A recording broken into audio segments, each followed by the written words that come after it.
सावन का विशेष महीना है। सावन में अगर एक बेलपत्र अगर शिव पर अर्पण किया जाता है 3 जन्म का पाप। स्वागत है फिर से केजी बचा ब्लॉग में। ये सावन मास में जो बोलबम यात्री निकलते हैं और बोलबम निकल कर जल अभिषेक करते हैं, उसके विषय में बताए हैं मनीलाल त्यागी बाबा जी ने। तो बने रहिए वीडियो के अंत तक, सुनते हैं मनीलाल त्यागी बाबा जी के वाणी। चलिए चलते हैं बाबा जी के पास। सावन का विशेष महीना है। सावन में अगर एक बेलपत्र अगर शिव पर अर्पण किया जाता है 3 जन्म का पाप नष्ट हो जाता है। अब पुण्य फल कितना प्राप्त होता है वो तो बातें छोड़ दीजिए। सावन में बोला है भोलेनाथ के सन्मुख होए जीव जब मोए जन्म कोटि पाप नाशे तो है। पूजा पाठ जप जाप मंत्र तंत्र उतना भी कोई जरूरी नहीं है। भाव से शंकर भोलेनाथ बोल करके सीधा सन्मुख सामने खड़ा हो जाने से जन्म कोटि का पाप नाश हो जाता है। और उसके बाद तो व्रत पूजा पाठ और अनुष्ठान का फल ही विशेष। अच्छा बाबा, हम लोग जाते हैं नदी में तो वहाँ शिवलिंग का पूजा करते हैं, क्या जरूरी है क्या? नहीं, जैसे देखिए जल चढ़ाने के टाइम में वो जरूरी हो। जल उठाने का टाइम में स्नान ध्यान किया, उसके बाद वहाँ अगर विशेष नहीं कुछ होता है बालू का ही लिंग बना करके बालू लिंग बना करके उस पर अभिषेक करके, जैसे रामेश्वर में भगवान राम जी किए थे, आदि से ये परंपरा है। वहाँ पर भोले बाबा का पूजा पाठ करके धूप दक्की दिखा करके फिर गंगा जल को भर लिया जाता है लोटा में भर करके, फिर उनको विधिवत पूजा पाठ करके फिर उनको बंद किया जाता है। बंद करके फिर उनको मतलब भार में कल में लेकर के फिर बाबा का नाम लेकर के उनको आगे बढ़ाया जाता है। फिर उसके बाद उसके नियम है, अगर जल अगर आपके पास रह गया है ले लिए तो उसके जल के रखते हुए ना आप पेशाब कर सकते हो, हाँ ना बाथरूम जा सकते। अगर पेशाब बाथरूम जा भी सकते तो जल को आप धरती पे नहीं रख सकते हो, आकाश में हो या गाछ का ऊपर हो, चाहे कैसे भी हो, उसको किसी को पकड़ा दो। ऐसे करके जल को ले आना चाहिए, समझ लिए। बहुत सारे नीति नियम है। आजकल का तो लोग तो बस पीठ पर बोतल में भरा कर बोलबम करके दौड़ के जाते हैं, कहते ये सब आजकल का युग का फैशन का युग का चलन हो गया। किंतु मेन जो फल होता है ये कामर में ही है। अगर उसमें से नहीं होता तो बस आप ज्यादा नहीं लो, 2-4 लेने के, एक ही लोटा लो, कहीं भी स्नान ध्यान करो, भोले बाबा का ध्यान पूजन करो और गंगा गंगा बोल करके उसको लोटा में जल भर लो, चाहे कोई भी कहीं से भी जल हो, सब माँ गंगा ही होता है। सावन महीना में उस जल को भर के पवित्र से ले आकर उनको सुरक्षा से बंद करो ताकि उसमें हवा भी प्रवेश ना हो, है ना।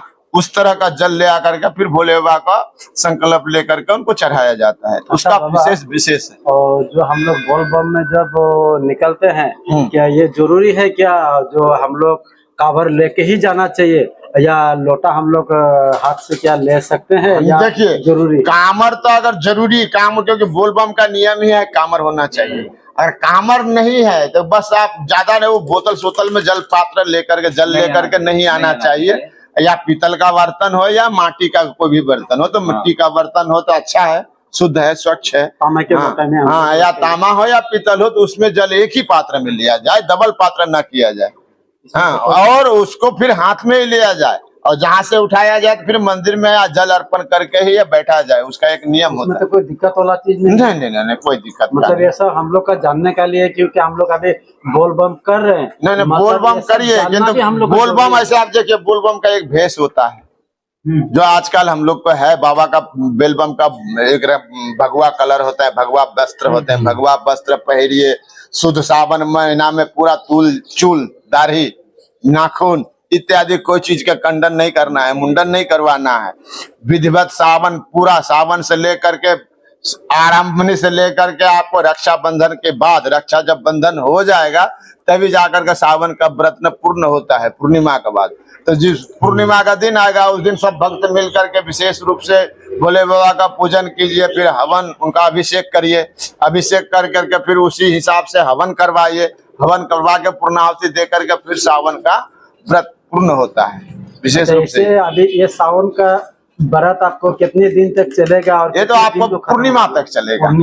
पूर्णिमा तक। अच्छा, उसके पहले और जो एकादशी जो है उसमें क्या सावन का 2-3 दिन बाकी रहेगा, उसमें क्या आपको हवन कर सकता है क्या? हाँ, आप सावन में कभी भी अनुष्ठान कर ले। बोलबम मतलब खत्म कर सकता है? नहीं, खत्म नहीं कर सकते। खत्म तो पूर्णिमा में, रक्षाबंधन का बाद ही होता है। मतलब हवन तो जब तभी कर सकते हैं, मगर जो नहीं, अगर आप जब तक की बात नहीं, अगर संकल्प लिए हो कि अगर हम बोलबम के करेंगे तो बोलबम पूर्ण होने के बाद लास्ट सोमवार होगा। लास्ट सोमवार नहीं लास्ट होगा। तो अभी 19 अगस्त को खत्म होगा। हाँ, उसी दिन उसको होगा। पहले तो हम लोग बोलबम खत्म कर नहीं सकते हैं। नहीं, ना, जब भी 19 तारीख को पूर्णिमा जब खत्म होगा, हाँ। उसी दिन से ही मतलब हम बोलबम मंगलवार से व्रत तो खत्म होगा। हाँ सोमवार का खत्म। उस दिन इस बार 1/25 तक भद्रा नक्षत्र है, भद्रा नक्षत्र 1/25 बजे तक है।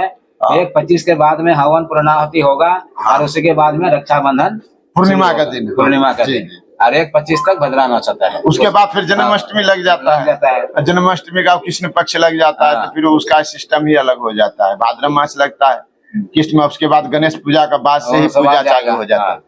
हाँ, भाद्रव महीना गणेश पूजा जब होता है, गणेश चतुर्थी, फिर उसके बाद सब उसी पूजा में पाठ आपको अभी हम लोग जो नहीं जानने वाला बात भी आप लोग से नहीं। देखिए आप लोग जो सावन वाला बात आप बताए कि 2000 का एक समूह है, तो आप बहुत बड़ी बात है। 1000 2000 भक्तों का समूह बनाना एक बहुत बड़ी बात है ना। ये बहुत बड़ा काम कर रहे हैं, क्योंकि सनातन धर्म को आगे बढ़ाने के, भगवान को नाम बढ़ाने के, इससे बड़का प्रोसेस और कर्म दूसरा कोई नहीं हो सकता है। किंतु एक सिस्टम बनाना है, जैसे कि घर घर होता है और बाहर बाहर होता है। जी जी। पहले अपनी घर को ही विकास करना है, घर को ही संस्कृति को आगे बढ़ाना है, परिवार को ही संस्कृति बढ़ाना हाँ, है, जरूर। फिर जाकर के हम आगे। अगर यहाँ पर हम अगर दंगल करेंगे, यहाँ पर मेला लगाएंगे, अनुष्ठान बनाएंगे, सारे संसार के लोग यहाँ पर आएगा कि भाई 2000 आदमी जो यहाँ जा रहा है, क्या बात, किस बात से जा रहा है, कोई विशेष बात है, कोई विशेष गुण है। और इस आश्रम में विशेष गुण है, जाके रही भावना जैसे प्रभु मुहूर्त देखे, जो जिस भाव से आएगा उसको उसी भाव को प्राप्ति होता है, मिल जाता है, क्योंकि तपस्या किया हुआ जगह है ना, ऋषि मुनियों को साधना किया हुआ जगह है।